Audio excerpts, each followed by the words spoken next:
você é daqueles que gosta de ficar por dentro dos acontecimentos do mundo, esse é o programa certo para você.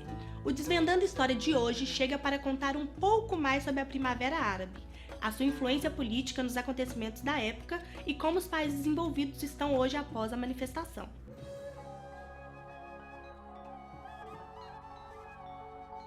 O modelo de governo na Primavera Árabe, os países que vão ser atingidos por esse processo, né, geralmente varia entre monarquias, né, tradicionais, já sustentadas há algumas décadas, né, e também de governos autoritários, muitos ligados aos militares, né, com ligações externas com os Estados Unidos. São basicamente esses dois modelos que existiam antes do processo que a gente conhece como Primavera Árabe.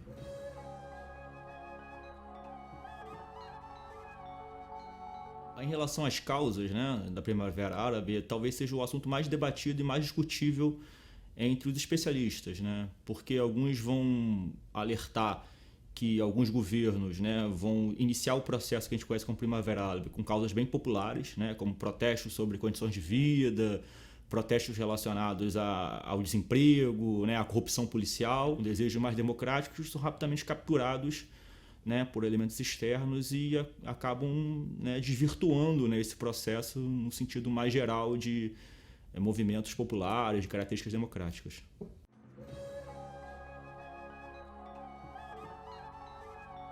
A internet vai ajudar bastante esse movimento de dispersão, de espalhamento desses processos, né?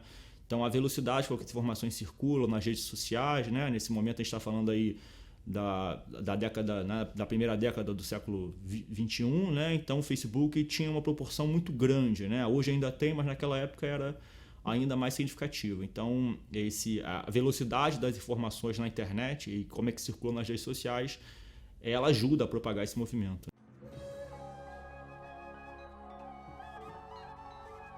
Sim, em alguns casos sim, houve interferência, né, externa. Eu citei aqui a Líbia, ali talvez seja um caso exemplar. Né, se vota sob pressão, né, principalmente dos Estados Unidos, uma resolução da ONU para interferência no conflito. A OTAN intervém no conflito, né, acaba destituindo o ditador da Líbia, no caso, porém a situação sai do controle dos países da intervenção da OTAN e se transforma numa guerrilha, né, se transforma numa guerra civil que até hoje traz consequências para o país. Né.